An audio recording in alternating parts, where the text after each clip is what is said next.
नमस्कार, मी संजय रामचंद्र जवंजाळ, सहशिक्षक हर्षवर्धन हायस्कूल हिप्परगेतळे, उत्तर सोलापूर. नमस्कार विद्यार्थी मित्रो. विज्ञान आणि तंत्रज्ञान इयत्ता 9वी भाग 2 या विषयामधील सजीवातील जीवन प्रक्रिया या पाठामधील विविध घटकांची चर्चा आज आपण करणार आहोत. तर विद्यार्थी मित्रो, या पाठामधील प्रामुख्याने पुढील घटक आपण अभ्यासणार आहोत. वनस्पतीतील परिवहन, उत्सर्जन, प्राणी व मानव, समन्वय वनस्पती व मानव या घटकांची प्रामुख्याने या ठिकाणी आपण चर्चा करणार आहोत. तर या ठिकाणी विद्यार्थी मित्रो, पाठिंबाच्या इयत्तेवर आधारित या ठिकाणी प्रश्न विचारलेला आहे. थोडे आठवा. पचन संस्था व श्वसन संस्था यांचे कार्य कसे चालते? तर विद्यार्थी मित्रो, पचन संस्था अन्नाच्या जटिल पदार्थाचे सहज शोषता येतील अशा विद्राव्य पदार्थात रूपांतर करते. हे सर्व कार्य विक्रांच्या साहाय्याने होते. विद्राव्य पोषक द्रव्ये रक्तावाटे प्रत्येक पेशीपर्यंत पोहोचली जातात. श्वसन संस्थेच्या फुफ्फुसात ऑक्सिजन रक्तात मिसळला जातो. ऑक्सिजन देखील प्रत्येक पेशीपर्यंत रक्ताभिसरणाने पोहोचवला जातो. या दोन्ही संस्थांचे कार्य मेंदूच्या नियंत्रणाखाली आणि त्यांच्या कार्यात समन्वय असतो. तर विद्यार्थी मित्रो, पचन संस्था काय करते? जटिल पदार्थाचे सहज शोषण करून त्याचं विद्राव्य पदार्थामध्ये रूपांतर करते आणि विक्रांच्या साहाय्याने विद्राव्य पोषक द्रव्य रक्तावाटे प्रत्येक पेशीपर्यंत पोहोचवते. तर श्वसन संस्थेच्या फुफ्फुसात ऑक्सिजन रक्तात मिसळला जातो. ऑक्सिजन देखील प्रत्येक पेशीपर्यंत रक्ताभिसरणाने पोहोचवला जातो. या दोन्ही संस्थांचे कार्य मेंदूच्या नियंत्रणाखाली असते आणि त्यांच्या कार्यात समन्वय असतो.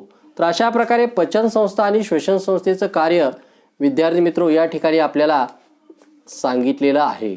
त्याचबरोबर मानवी शरीरामध्ये पचन झालेले अन्न किंवा फुफ्फुसाद्वारे शरीरात शोषण केलेला ऑक्सिजन वायू शरीराच्या प्रत्येक पेशीकडे कशा प्रकारे पोहोचवला जातो हे आपण पाठीमागच्या इयत्तेमध्ये अभ्यासलेलं आहे. विद्यार्थी मित्रो, मानवी शरीरामध्ये पचन झालेले अन्न किंवा फुफ्फुसाद्वारे शरीरात शोषण केलेला ऑक्सिजन वायू शरीराच्या प्रत्येक पेशीपर्यंत कशा प्रकारे पोहोचला जातो हे आता आपण पाहिलेलं आहे. त्याचबरोबर पाठीमागच्या इयत्तेमध्ये सुद्धा आपण अभ्यासलेलं आहे. अशाच प्रकारे विहिरीचे किंवा धरणाचे पाणी मुख्य पाटाद्वारे रोपापर्यंत पोहोचवण्याचा प्रयत्न शेतकरी करत असतो. मानवी पचन संस्थेद्वारे आपण ग्रहण केलेल्या अन्नाचे ऊर्जेत रूपांतर होते. ही ऊर्जा तसेच ऑक्सिजन रक्ताद्वारे संपूर्ण शरीरात पोहोचवला जातो. तर विद्यार्थी मित्रो, आपण या ठिकाणी परिवहन पाहतोय की ज्याप्रमाणे शेतकरी विहिरीचं किंवा धरणाचं पाणी मुख्य पाटाद्वारे रोपापर्यंत पोहोचवण्याचा प्रयत्न करत असतो, त्याचप्रमाणे आपली पचन संस्था आणि श्वसन संस्था हे पचलेलं अन्न आणि ऑक्सिजन हा रक्तामार्फत सर्व शरीरापर्यंत पोहोचवतात. बघा विद्यार्थी मित्रो, अशा प्रकारे आपल्या शरीरामध्ये कार्य हे चालू असतं. यानंतर आपण या ठिकाणी परिवहन, ट्रान्सपोर्टेशन याची माहिती आपण घेणार आहोत. ट्रान्सपोर्टेशन परिवहन क्रियेमार्फत एका भागात संश्लेषित झालेला किंवा शोषून घेतलेला पदार्थ दुसऱ्या भागापर्यंत पोहोचवला जातो. तर विद्यार्थी मित्रो, परिवहन क्रियेमार्फत एका भागामध्ये संश्लेषित झालेला किंवा शोषून घेतलेला पदार्थ दुसऱ्या भागापर्यंत पोहोचला जातो. आपण पाहिलेलं आहे परिवहन कशा प्रकारे ऑक्सिजन शरीरामध्ये नाकावाटे घेतला जातो, तो फुफ्फुसाद्वारे शरीरामध्ये पोहोचवला जातो श्वसन संस्थेच्या माध्यमातून आणि रक्तामार्फत विविध भागापर्यंत तो पोहोचला जातो. त्याचप्रमाणे आपण जे अन्न ग्रहण केलेलं आहे ते सुद्धा विविध पेशीमार्फत रक्तामार्फत शरीरामध्ये ऊर्जा तयार झालेली ती पोहोचवली जाते. त्याचप्रमाणे आता आपण वनस्पतीमधील परिवहन, ट्रान्सपोर्टेशन ऑफ प्लांट्स याची या ठिकाणी आपण माहिती करणार आहोत. तर विद्यार्थी मित्रो, चर्चा करा असं म्हटलेलं आहे या ठिकाणी. आपण फळे आणि पालेभाज्या का खातो? वनस्पतींनाही आपल्याप्रमाणेच खनिजांची गरज असते का? तर विद्यार्थी मित्रो, आपण फळे आणि पालेभाज्या खातो कारण का? शरीराला निरनिराळ्या जीवनसत्वाची, घटकांची, पोषक द्रव्यांची आवश्यकता असते आणि ती आवश्यकता आपण या निरनिराळ्या घटकांची, खनिजे असतील, जीवनसत्वे असतील, हे पालेभाज्यामार्फत आणि फळामार्फत आपल्या शरीराला मिळतात. म्हणून आपण फळे पालेभाज्या खातो. आपण एखाद्या वेळेला आजारी असेल तर डॉक्टरकडे गेल्यानंतर आपल्याला निरनिराळ्या प्रकारचे डॉक्टर सल्ले देतात. आपल्या जेवणामध्ये काकडीचा समावेश करा, गाजराचा समावेश करा किंवा इतर फळांचा, भाजीपाल्यांचा, हिरव्या पालेभाज्यांचा समावेश करा असं सांगतात. कारण त्यामध्ये विविध घटक, हे निरनिराळ्या खनिजांचा, जीवनसत्वांचा समावेश असतो आणि ते शरीराला कमतरता असल्यामुळं आपल्याला निरनिराळ्या प्रकारच्या व्याधी होतात आणि त्या व्याधी पूर्ण करण्यासाठी या घटकांची आपल्या शरीराला आवश्यकता आहे. त्याचप्रमाणे वनस्पतींना सुद्धा निरनिराळ्या खनिजांची आवश्यकता असते. मग ही खनिजे, विद्यार्थी मित्र, ही खनिजे कुठून मिळतात वनस्पतींना? तर मातीतून मिळतात, जमिनीतून मिळतात. जमिनीतील मुळाद्वारे ही शोषून घेतली जातात. तर विद्यार्थी मित्र, या ठिकाणी आपला पहिला प्रश्न चर्चा करा संपलेला आहे. आपण फळे आणि पालेभाज्या का खातो? वनस्पतींना आपल्याप्रमाणेच खनिजांची गरज असते का? तर असते. दुसरा प्रश्न आहे, वनस्पतींना कार्बन डायऑक्साईड आणि ऑक्सिजन याशिवाय इतर अकार्बनी पदार्थ कुठून मिळतात? तर वनस्पतींना कार्बन डायऑक्साईड आणि ऑक्सिजन, कार्बन डायऑक्साईड प्रामुख्याने हवेमध्ये मिळतो. उच्छवासाद्वारे वनस्पती ऑक्सिजन हवेत सोडतात. याशिवाय इतर अकार्बनी पदार्थ हे जमिनीतून मिळतात, म्हणजे मातीतून मिळतात. नायट्रोजन असेल, फॉस्फरस असेल, मॅग्नीज असेल, पोटॅशियम असेल, तर इतर हे अकार्बनी पदार्थ हे त्यांना जमिनीतून मिळतात. तर विद्यार्थी मित्र, या ठिकाणी पुढचा भाग आपण पाहूया. बहुसंख्य प्राणी हालचाल करतात परंतु वनस्पती स्थिर असतात. त्यांच्या शरीरात अनेक मृतपेशी असतात. प्राण्यांच्या तुलनेत वनस्पतींना ऊर्जेची गरज कमी असते. वनस्पतींना nitrogen, phosphorus, magnesium, manganese, sodium यासारख्या अकार्बनी पदार्थांची आवश्यकता असते.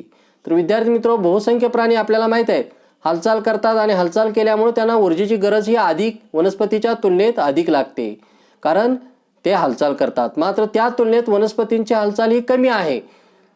मग वनस्पतींना ही ऊर्जेची गरज भागवण्यासाठी नायट्रोजन, फॉस्फरस, मॅग्नीज, सोडियम यासारख्या अकार्बनी पदार्थाची गरज ही जमिनीतून भागवली जाते. जमीन हा या पदार्थाचा सर्वात जवळचा आणि समृद्ध असा स्रोत आहे.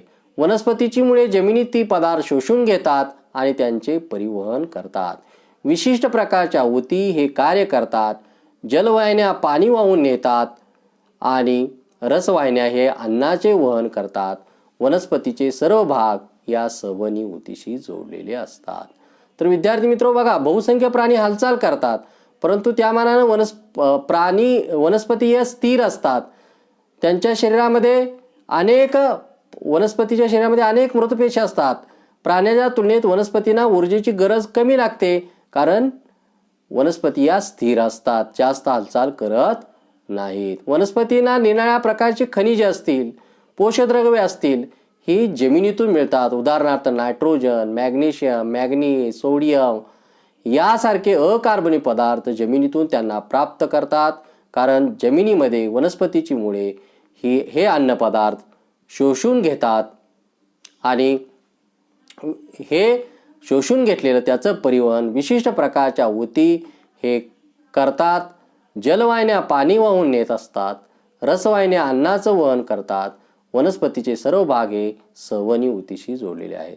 तर या ठिकाणी प्रश्न असा उपस्थित केलेला आहे, जरा डोके चालवा विद्यार्थी मित्र.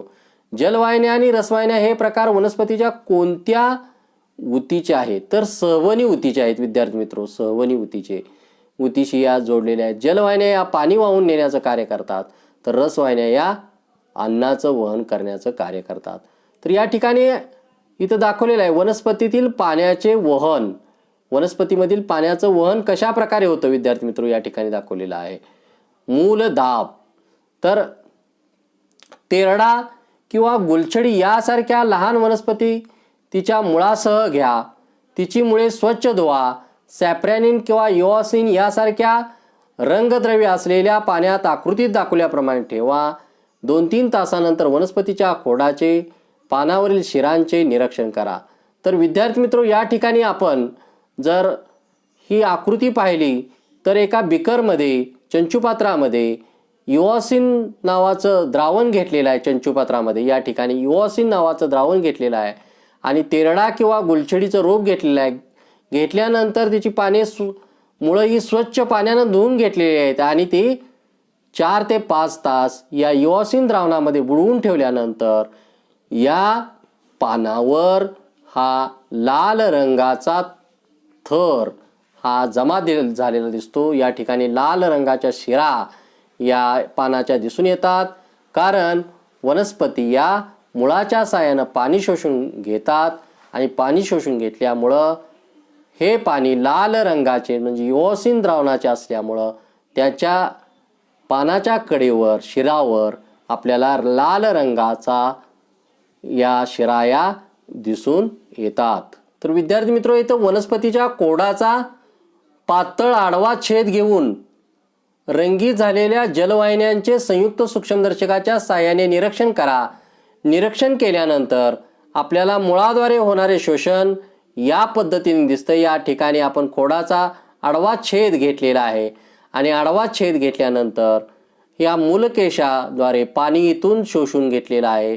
या ठिकाणी मातीचे कण दिसतात आणि वलकूट म्हणजे वरचं जे पेशींचं आवरण आहे, या वलकूट हे दाखवलेलं आहे आणि यामध्ये जलवाहिन्यामार्फत हे पाणी शोषून वरती गेलेलं आहे, वनस्पतीच्या टोकाकडे गेलेलं आहे.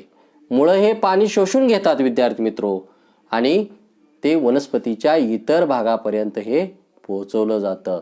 तर विद्यार्थी मित्र, या ठिकाणी मुळाद्वारे होणारे शोषण हे खोडाचा आडवा छेद घेतल्यानंतर या पद्धतीनं आपल्याला अशा प्रकारे आकृती ही दिसून येते. तर मुळाद्वारे होणारे शोषण, तर मुळांच्या पेशी या जमिनीतील पाणी आणि खनिजे यांच्या संपर्कात असतात. संहतीमध्ये असलेल्या फरकामुळे पाणी आणि खनिजे मुळांच्या पृष्ठभागावरील पेशीमध्ये शिरतात. तर विद्यार्थी मित्रो, मुळांच्या पेशी या जमिनीतील पाणी आणि खनिजांच्या संपर्कात असतात आणि संहतीमध्ये फरक असल्यामुळं पाणी आणि खनिजे मुळांच्या पृष्ठभागावरील पेशीमध्ये शिरतात.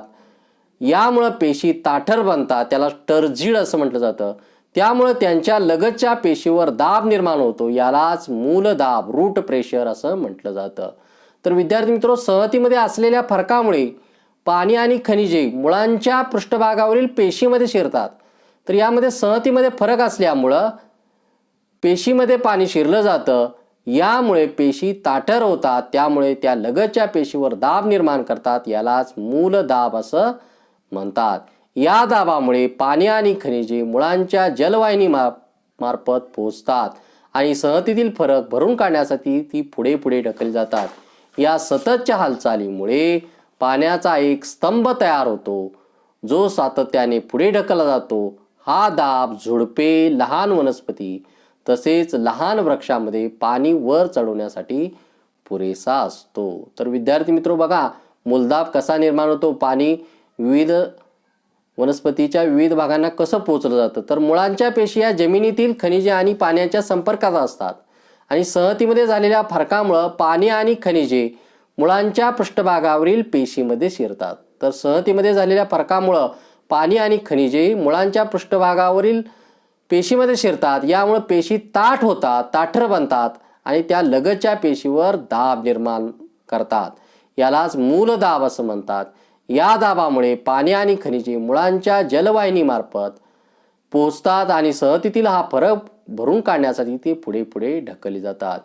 या सततच्या हालचालीमुळे पाण्याचा एक स्तंभ तयार होतो, जो सातत्याने पुढे ढकलला जातो. हा दाब झुडपे, लहान वनस्पती तसेच लहान वृक्षामध्ये पाणी वर चढवण्यासाठी पुरेसा असतो. तर अशा प्रकारे मूलदाबाद्वारे पाण्याचं वहन, पाण्याचं परिवहन, त्याचबरोबर निरनिराळ्या खनिजांचं परिवहन हे मूलदाब, रूट प्रेशर याद्वारे शरीराच्या विविध भागाकडे हे पाणी आणि निरनिराळ्या प्रकारची खनिजेही पोहोचवली जाते.